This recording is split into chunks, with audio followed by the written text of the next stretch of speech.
Assalamualaikum warahmatullahi wabarakatuh. Perkenalkan, nama saya Adelia.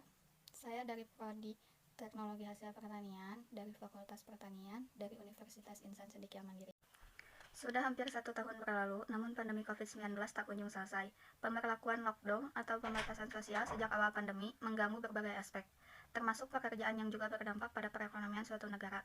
Kondisi perekonomian yang makin buruk rupanya dibarengi peningkatan permasalahan sosial. Lalu, gimana hubungan di antara keduanya? Apa dampak yang terasa seandainya terjadi permasalahan sosial?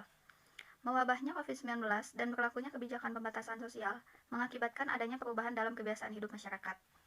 Dengan adanya perubahan ini, tentu jadi permasalahan sosial untuk sebagian masyarakat dan menimbulkan berbagai macam dampak. Permasalahan sosial adalah hal yang tidak diinginkan masyarakat, karena dengan adanya hal-hal yang tidak sesuai unsur kebudayaan dan juga bisa mengganggu ketentraman masyarakat. Kenapa sih bisa terjadi permasalahan sosial? Ada banyak faktor yang dapat menjadi penyebabnya. Misalnya, dari faktor ekonomi, budaya, biologis, psikologis. Nah, saya di sini akan menjelaskan yang berkaitan dengan faktor ekonomi. Faktor ekonomi menyebabkan permasalahan sosial yang meningkat.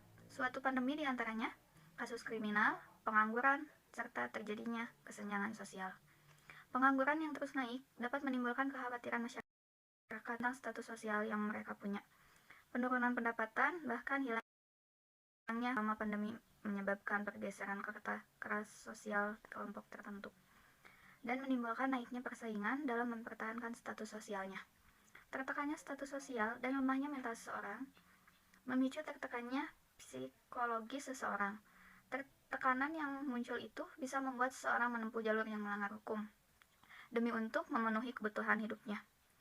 Terbukti, berdasarkan laporan ini, kasus selama krisis ekonomi, kasus perampokan menjadi berlipat ganda.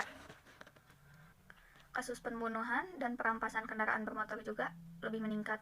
Selain itu, Markas Besar Kepolisian Republik Indonesia telah mencatat peningkatan kasus kriminal selama masa pandemi, bahkan Agustus lalu terjadi kenaikan sebesar 4,49%. Kasus kriminal tertinggi sejauh ini diantaranya penyalahgunaan narkoba, pencurian, dan pembegalan. Bukti-bukti itu yang menunjukkan permasalahan sosial berhubungan dengan permasalahan ekonomi dan juga memicu tindakan kriminal. Tapi tindakan kriminal itu tidak seharusnya dijadikan jawaban permasalahan ekonomi, karena sebetulnya banyak peluang lain seperti memulai atau bergabung usaha mikro kecil atau menengah atau UMKM yang dapat memanfaatkan teknologi lain. Terima kasih. Wassalamualaikum warahmatullahi wabarakatuh.